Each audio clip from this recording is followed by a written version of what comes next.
would you rather be mates with America or China? Look, I think India was leaning towards the United States of America quite clearly without being an ally.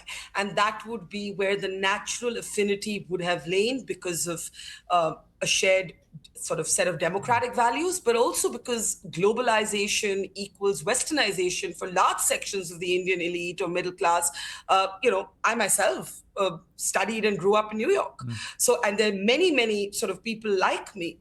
But that said, Piers, despite my skepticism about China, despite my natural affinity with America as a nation state, I think my sense of pride and self respect as an Indian is offended by any country and any leader assuming that it has the right to tell me and my country what to do, how to conduct ourselves, and so on. And I think what Americans are not getting about the Indian response is this. For us, this is not about tariffs and trade, and you can have a whole argument about this. For us, this is about sovereignty.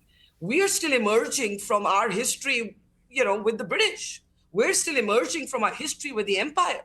We're a new nation that had to fight for our autonomy, our independence. And I think for India, it is about that. I just want to make one quick last point. I don't know, we didn't mention that the Americans are actually taking a 10% markup on weapons that they're now selling to Europe that are then being sent to Kyiv. So for Trump, everything is about business. So let's not pretend that this has a lot to do with morality and ideology. Point one. Point two, unless Trump can cut a deal with the Chinese, and it's possible, anything is possible, the old American calculation that India was somehow going to be the countervailing force to the rise of China in the Indo-Pacific, Trump has challenged and upended American calculations there. Forget what we're thinking. And somebody's got to think about whether that's smart.